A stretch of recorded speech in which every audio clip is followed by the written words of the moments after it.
Ready to rock? Awesome. How many of you have been with me before at some venue, someplace? Wow. How many have never been to anything that I've done? I'm curious. Fresh meat. I love that. Thank you for being here. I travel all over the world. I go to about 14, 15 countries a year. About every 3 or 4 days, I'm on a plane or a helicopter or something going somewhere or on stage. So I pick the places I want to go because life is too short to do things you don't enjoy. And I'm here not because you guys just invited me. I'm here because this is where I want to come. I actually lived in the Gold Coast for a period of time. I love Australia. And I think many of you, you know, when you're around something all the time, you take it a little bit for granted. And as an outsider coming in, one of the beautiful things about your culture that you probably maybe lost track of, I'm sure you intellectualize it, but you know how your children, if they start growing and they want you to measure them, and like 2 days later they want you to measure them again, I think I've grown. Who's got some kids knows what I'm talking about here, right? When you're a kid, everything's new. You can watch the same Disney film 52 times and it's really cool. Parents are like, oh my God, do I have to see this a second time? There's a law that destroys the quality of most people's life. It's called the law of familiarity. If you get around anything enough, you tend to take it just a little bit for granted. And one of the things I want to do here, I want to deliver for you times 10 of what you expect. I know you expect a lot. But one thing that I hope that you'll leave here out of this day with is a focus not only on how to achieve more, that's quite frankly pretty easy, but how to truly enjoy more, which most of you think is easy. And most of you are not enjoying to the maximum level. And I'm here to tell you, if you don't enjoy this moment today, if you can't find ecstasy here, you're going to be in deep trouble someplace else. You know, there's 7 billion people on the planet. They all wish they lived in frickin' Australia, right? You guys just don't realize what it's really like. I mean, it's the most livable city in the world. You guys are sports fanatics. You got an energy that's completely different than anywhere else. Is it true? You guys are more oriented towards betting than any place on earth. Every Australian I know wants to bet me about something. I don't know what the deal is, I bet you. I saw a statistic the other day that you have 20% of the poker machines in the world, even though you're 0.3% of the world population. What is this about? But what you have that's most beautiful to me, and the reason I'm glad to be here, and I thank you for inviting me, is mateship. You have a culture that many of you don't really realize how great it is because you're like a fish in water. And this idea that we're all mates at some level that you guys take a little bit for granted is something I don't. And I think it's just incredibly beautiful. And I hope today, by the time we're done, you're not just inspired and you don't just have some great strategies to be more effective and to achieve what you want. But my real goal today is for your life to change in this day. Now, I can't do it by myself. I can deliver and I can step up and do all the work in calisthenics and then I get the muscle. But if you'll play with me full out today, I have some simple distinctions that are not rocket science. Did you ever notice that common sense is not too common? It's like, to me, I like to take things that are so complex and make them simple because I found that complexity is the enemy of execution. The more complex you try to make something, the harder it is to get yourself to execute. How many of you in this room came here because you have a business and you want to grow it? I'm curious, how many came for that reason? Wonderful. How many of you came here, you don't own a business, but you'd like to start one? I'm curious, who's in that mode? Okay. How many of you came here because you want to just improve your life? It had nothing to do with business, something you want to change. All right, a little test so I get a sense of what to deliver for you. Or how many of you came here because you want to, let's say, transform the economic side of your life? You want to grow your financial side massively. Okay. How many came because you want to change a relationship? You want to enhance it, you want to bring more passion to it, or you want to create one? How many are in that mode? I'm curious. Awesome. How many came here because there's something you just want to change? You're tired of it, you want to make a shift in some aspect of your life? You guys are raising your hand for everything, you greedy bastards, you. What the? All this and you give me a little 3 hours? What the hell is this? Well, let me just tell you, I think we can find a way to touch all these things. My biggest challenge is that the shortest seminar I normally do is 50 hours, 50, not exaggerated, in a weekend. And the reason is I'm not into pump up. I'm not into just enthusiasm. I do believe in energy, and we're going to create that here if you're up for it, because without energy, you're not going to follow through on anything. You can attend everything you've heard here, and I'm sure you've learned from some great speakers, but the vast majority of people will never apply it. That's why I'm here. Because knowledge is not power. Knowledge is potential power. Knowledge is trumped every day by execution. And if you really want to change your life, you can't let the learning you have here lead to knowledge or become an idiot. You got to let your learning lead to action, and then you can become wealthy financially, mentally, emotionally, spiritually, and everything else. So that's going to be my focus with you here. And part of why I'm able to talk about this is because this is my 39th year doing this. I started when I was 3, obviously. And I mean, 39 years, it blows my mind, in 100 countries. And when you're around people in 100 countries and you're seeing this much diversity, at this point in my life, nothing surprises me, because every culture is different in the world, all the countries I work in, but we all have the same human needs. And so I hope I don't make any faux pas. I've been coming here for 25 years, so I think I probably won't make too many of them while I'm here. But I hope you know they won't be out of disrespect. But I really give a damn more than culture. I care more about the individual. I care about what you can do with your life and why you came here. For you to be the kind of person that parted with 2 days of your life and came here and invested in yourself, that makes you one of the few who do versus the many who talk. But if that few that do is going to grow into real success at the level you desire and deserve, the next level, whatever that next level is for you, I'm sure many of you are already very successful, but you came because you want more. How many came because you want more of something here? Say I. Well, if that's true, then we just got to look at what are the fundamentals that make that happen. And a little background, how I came to be here in this 39-year journey is because I've been obsessed with a question for most of my life, and the question really is, what makes the difference in people's lives? Why do some people perform so poorly consistently even though they have every advantage? And why are there some people that perform at the highest level have every disadvantage? And why are there some people that achieve everything they dreamed of and they're miserable? How many know somebody that has every reason to be grateful for their life and they're not? They're frustrated, they're pissed off, they're worried. How many know somebody like this? Say I. It's chronic. It's chronic in the world. And to me, that's failure. If you succeed and you're not fulfilled, that's failure. Because when you're not fulfilled, you've got nothing to really give anybody else. The problem is when you are learning in the way we've traditionally learned, it was preparing you for a different world than the one we're in. You were supposed to sit passively. But you report to your position when the bell rings, and then what do? Talk to your neighbor? Initiate? Make shit happen? No, what are you supposed to do? Sit down and what, guys? What are you supposed to do? Shut up. Don't talk to your... Today, if you're in business and you don't talk to your neighbor, you're out of business. Who's with me here? Say I. If you wait for someone to tell you what to do in business, it's over. Your competition has taken you. So we live in a different world, and here's the problem. You're still learning the way you were taught to learn. So right now, you're all being very nice to me. I have no complaint. You're being very sweet, but you're sitting in a passive state. And let me explain why that's difficult. Who's ever done this? How many of you have ever gone to an environment where you learned something? Could be a university environment, could have been a business environment, could have been a seminar, and you learned something you truly thought was extremely useful. It wasn't somebody selling you. You're like, this is good stuff. This will change my business. This will change my life. And you were excited about it. And then you went home and you never actually applied a frickin' thing that you learned. Who's ever done this before? Raise your hand and shout, I. Who's done this more than once? Say I. Who still feels intelligent? Say I. You're confused.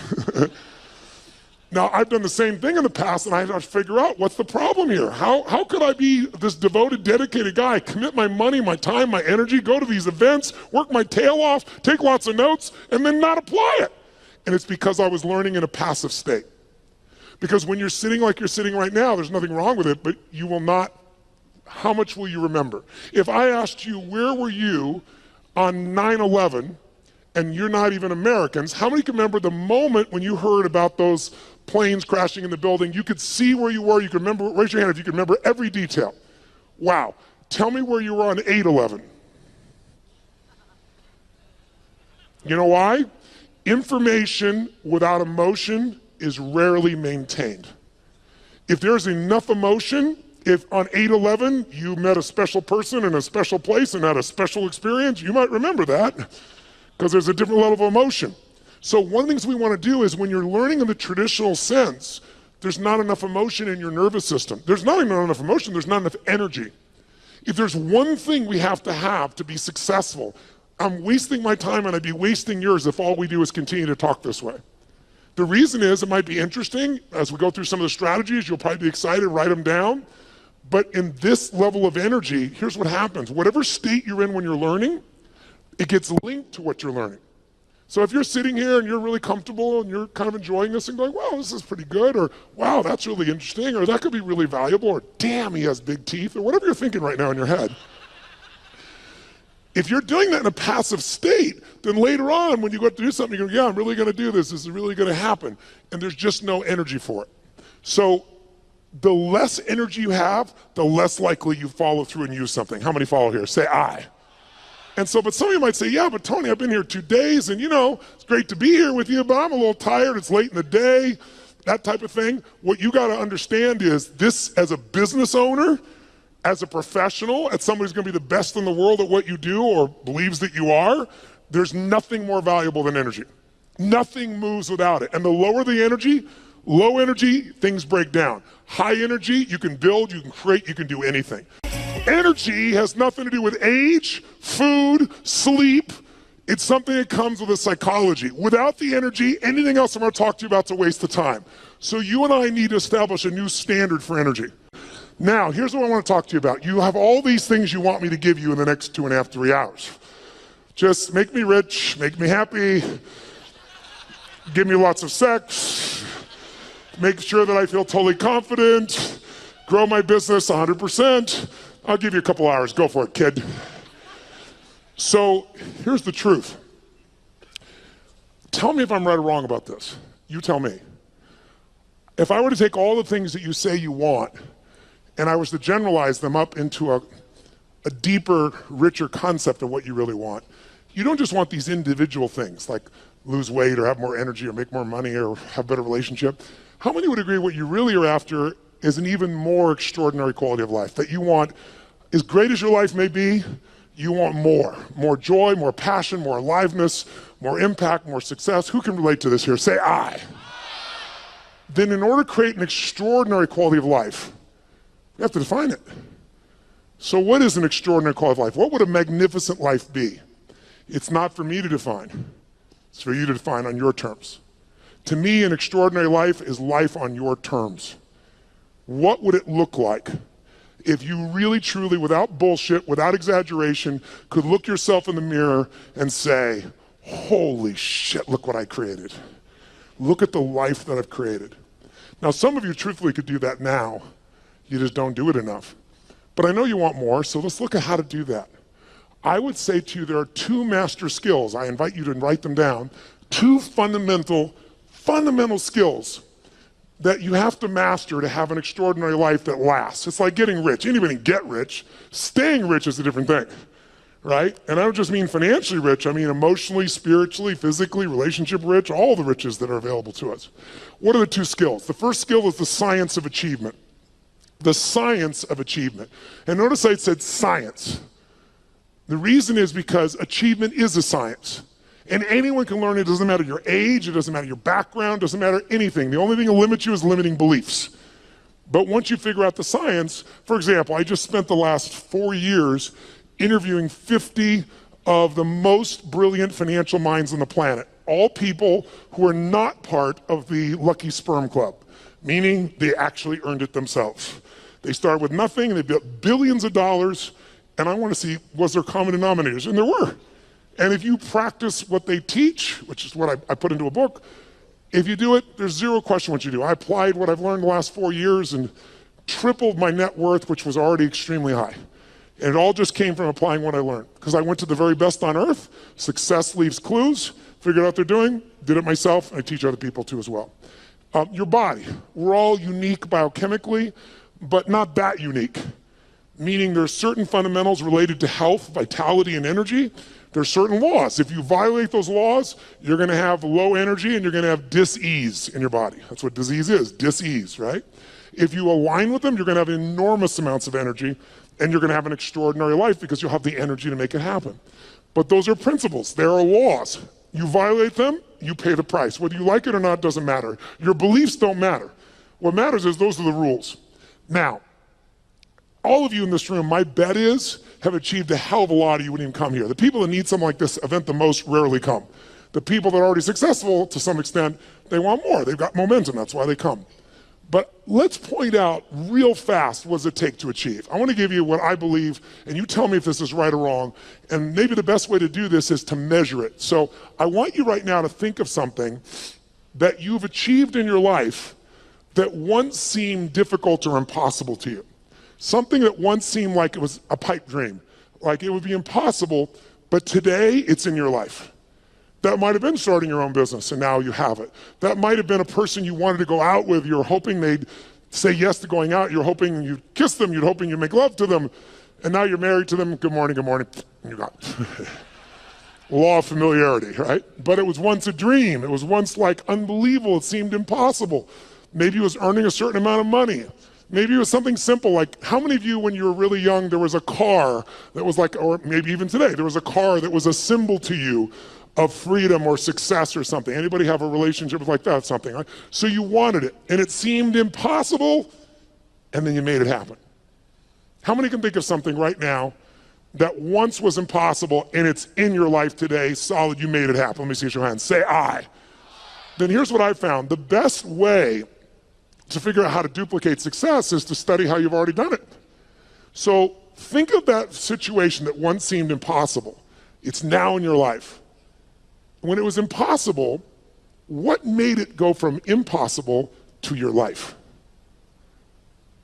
Think about it. Well, what did you do to take this thing that seemed impossible and now it's in your life? But I would argue to you that there's 3 fundamental steps that everybody goes through at a minimum. If you took something once seemed impossible, it's there. And if we recognize what they are, you can go back to it and you know it works because you've done it before. And you can apply it to anything. And I've applied it most of my life. And by simplifying it, whenever I really want to achieve something, I come back to these 3 steps and I make it happen.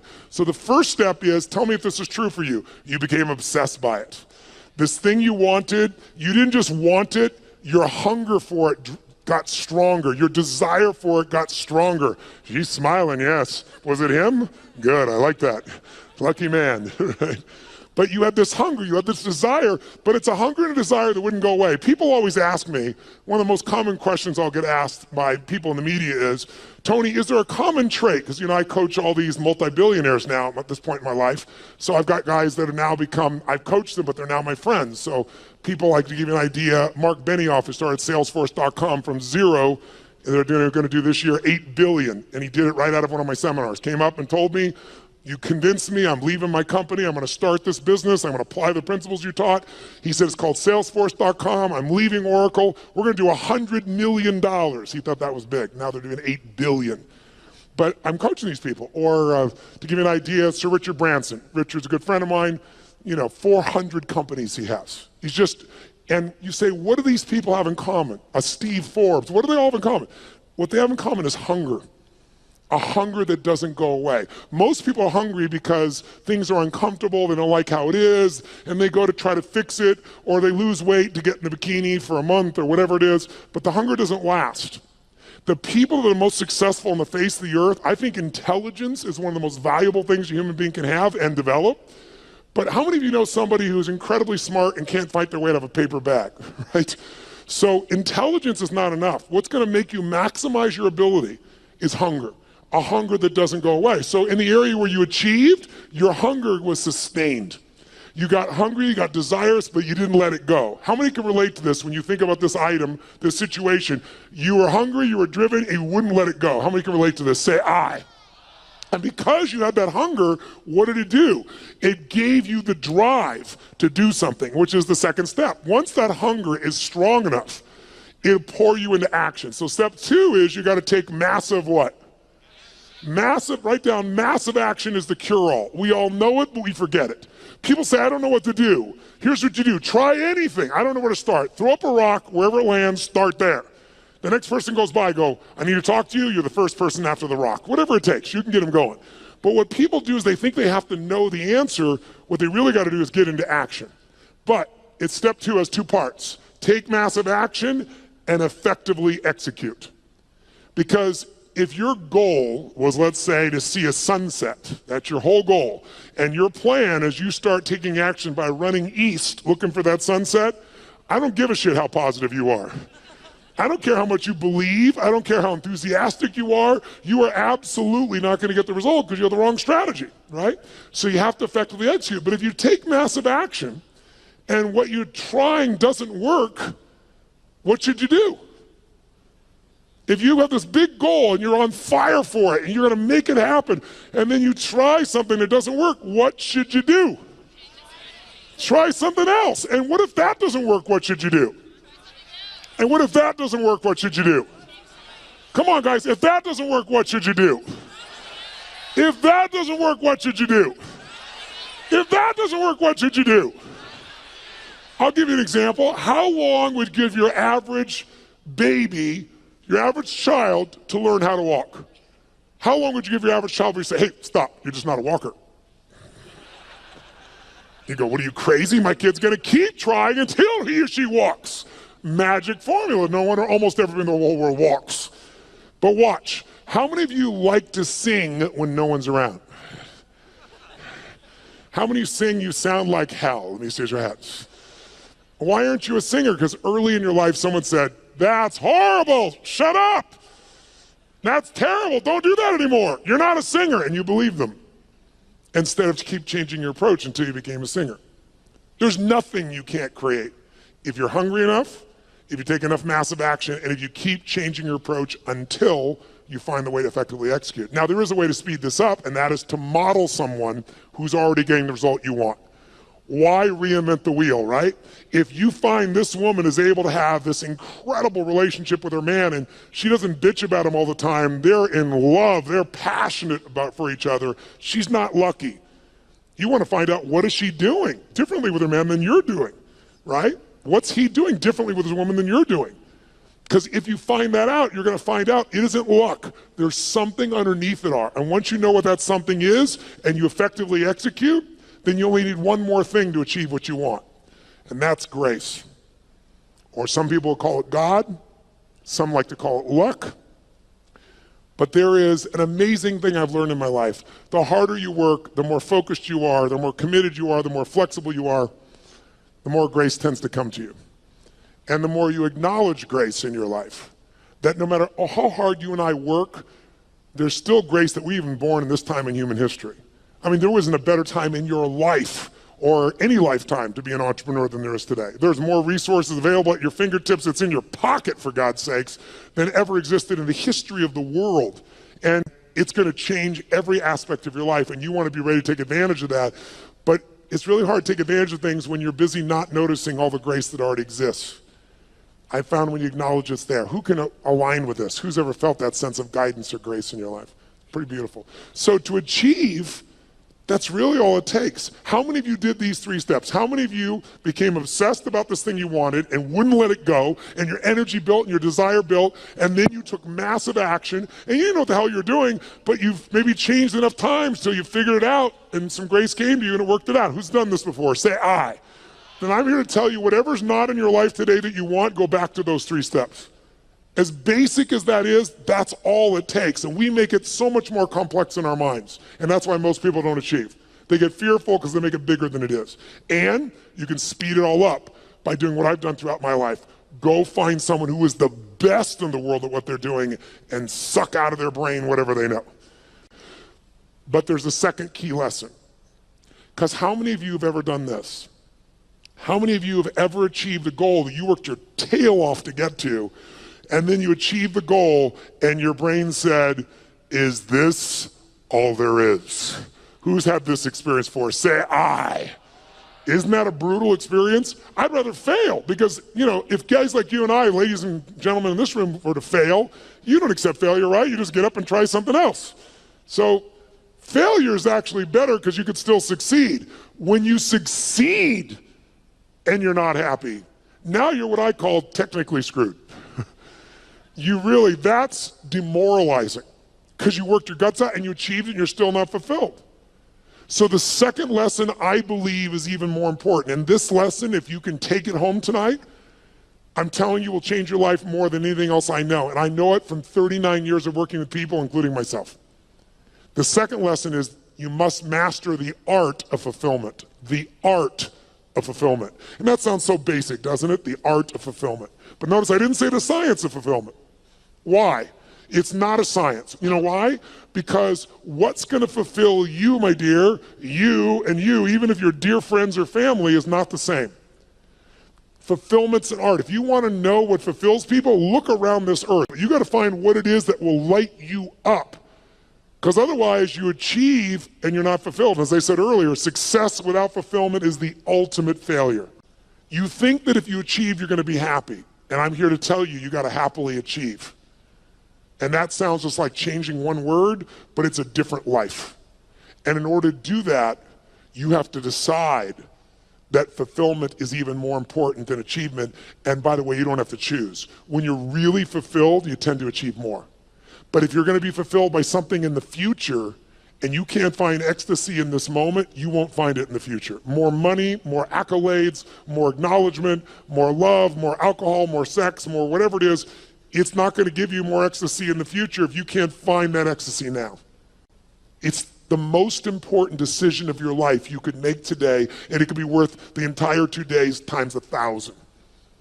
The most important decision that I'm offering you to think about making today, the most important decision in your life, what would it be? Some would say, who you're going to marry. And I wouldn't disagree with that. That's probably one of the most important things in your life. Who you're going to spend time with is who you become. And if you pick the wrong person, life is a bitch. Or you marry him or her, right? And if it's the right person, life can be magnificent. But as important as that is, and I've made the wrong choice initially and the right choice for the last 17 years, my wife's been the greatest gift of my life. I thank God for every day. But I'm telling you, even more important than that decision, because your husband or wife or your boyfriend or girlfriend could go away. They could die. They could get cancer. They could leave you. They could divorce you. You're not in control. We all have the illusion of control. We have influence, not control. Not when it comes to other human beings. The only thing we can control is what we think about, what we focus on, what we feel, and what we experience. The most important decision of your life is deciding you will be happy no matter what. Because unless you do that, you won't be. And I can tell you achievement is common. Happiness that is sustained is not. If you want to be an achiever, here should be your new goal. To achieve the highest level of daily happiness that any human has ever experienced. Because if you do that, you'll be the ultimate achiever. You'll dwarf everyone else and you'll achieve as well. So I'd like, in the short time I got left, to do two things with you. I'd like to give you some tools, more tools for changing your states. You live in a beautiful state. How many like to do that? Say aye. Now I know many of you, about 35 or 40% of you came here primarily with the idea of business and business opportunities. So why am I talking about these items? How many of you, your business is like an extension of your identity? Let me see a show of hands. Or it's like your child. How many can relate to that, right? And how many of you have some children that need some correction? And so I do literally a 5-day total immersion on business. So I'm not holding back, but in 3 hours, I'd be sprinkling it. But I'd like to plant just a couple of seeds with you. And there's a unique opportunity that I'll tell you a little more at the end that the Australian government has created, that if you're an Australian citizen, who's an Australian citizen here? Awesome. You can go through my business mastery program and my Unleash the Power Within. One affects your psychology, one does every aspect of business. My promise out of the business mastery program is simple. If you don't have $1 million of value out of day one, you can leave on that point. You can even take your notebook with you. Nobody leaves. I've been doing this. I help people grow their business 30 to 130% like clockwork. And I'm talking about businesses like a company called HomeX, the largest home builder in Mexico. They directly relate to us, $750 million of increase in the last 24 months. Or a chiropractor's got 2 members of his staff, an army of 2, and he's doubled his business in the last 9 months, right? That's what I do. My greatest skill, and how do I do that? It's like how I've built all these businesses, but it started with one understanding that I want you to have, and it's why I focus today on achievement and fulfillment, because if you look at any business and you want to know what the chokehold is on the business's growth, it's always the owner. It's always the leader. Because the chokehold is in the form of your psychology and your skills. And I would say to you, jot it down, 80% of success in business is psychology and 20% is mechanics.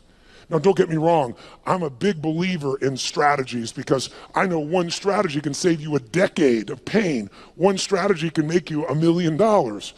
But if you have the strategy, how many have had lots of strategies in the past and then not followed through? Who's done this before? Say I. That's why your psychology is the most important part. So I'll give you the details at the end, but I want to plant the seed with you. If you want to grow your business, you've got to grow. There is no business that's going to grow dynamically and consistently and give you huge levels of financial and emotional and spiritual rewards without you growing. But you have to have a way to do it that's disciplined, that gives you both the psychological change, but also the skill change. Some people do have a great psychology, but they know how to make a great product or service, but they're terrible at marketing. And today, by the way, does the best product win in the world we live in today? Yes or no? No. Which product wins? The best marketed product wins. Now, long term, the best product and the best marketing wins. That would be in the past Apple. I say the past because they're slipping a bit, because they've stopped innovating at the same level they used to. But the bottom line is if you have incredible product or service and you have incredible marketing, you're gonna win. But we live in a world with shitty products. Who's ever seen someone who's a product far inferior to your own product or service and they're making more business than you are? Let me see your hands here, say I. Today, is it easier to market or harder? Which one? Which one? It's easier and it's cheaper, but it's less effective. The reason is, 15 years ago, I don't know what the numbers are in Australia, but I know what they are in the UK, I know what they are in Germany, France, and the US, and it's identical numbers. About 15 years ago, it would be 16 years ago now, they did the study, and they found that it took, on average, 4 exposures to a product on average before someone then took action, on average. Does anybody know what it is today, meaning as of last year? 16. 16 exposures on average before someone responds. So today, it's really hard to succeed if you're in a situation where you're trying to market, and what are you going to compare to? Today, people have gigantic budgets. That's why you've seen all these small businesses disappear and more big businesses show up. And how are you supposed to compete with that? The answer is you can, but you have to use a totally different tack. You can't use traditional advertising. You're going to have to learn to master what I teach, which is how do you become the expert in the field so that people come to you because they want to understand what you know about it. Where people seek you out, you don't advertise for them. Because whatever advertising you have, if you're a small business, it's going to be very hard for you to compete with that. And that is for every kind of product you can imagine today, isn't it true? So a lot of people get down and out. It's just because they don't understand. It is so easy in the world we live in today to develop a level of expertise where your marketing is not marketing, it's adding value. If there's one way to become wealthy in business, there's only one way to stay wealthy. Find a way to do more for others than who? Than who? Than anyone else. If you find a way to add more value than anyone else in your category, you will completely dominate that marketplace. And if you keep doing it and you keep innovating and you keep growing, you can go from a tiny little business where everyone else dominated you to where you're the dominant force. And I'm only one example of that. And I can show anyone how to do that process, but you're going to have to commit yourself to the study of it.